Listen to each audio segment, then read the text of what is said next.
அன்பு.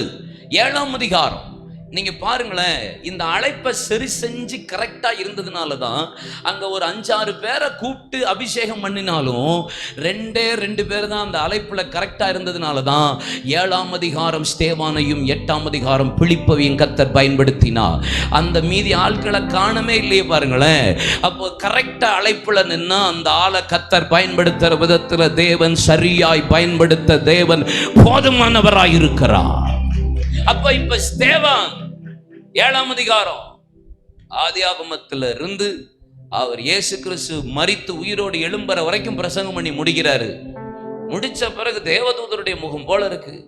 ஆமா, கல்ல விட்டு அடிக்கிறான். பிதாவே இவர்களை மன்னியும், இவர்கள் மீது பழியை சுமத்தி குற்றத்தை சுமத்தி நியாயத்தை தீர்ப்பு பண்ணிடாதீங்க, இவர்கள் என்ன செய்யறான்னு தெரியாம செய்யறாங்க. என்ன அன்பு பாருங்க. ஒருத்தன் அடிச்சு கல்ல விட்டு அடிக்கிறான். இயேசு பேசின வார்த்தையை அடுத்தது எந்த சீஷர்களும் இந்த மாதிரி பேசல, ஸ்தேவானை தவிர.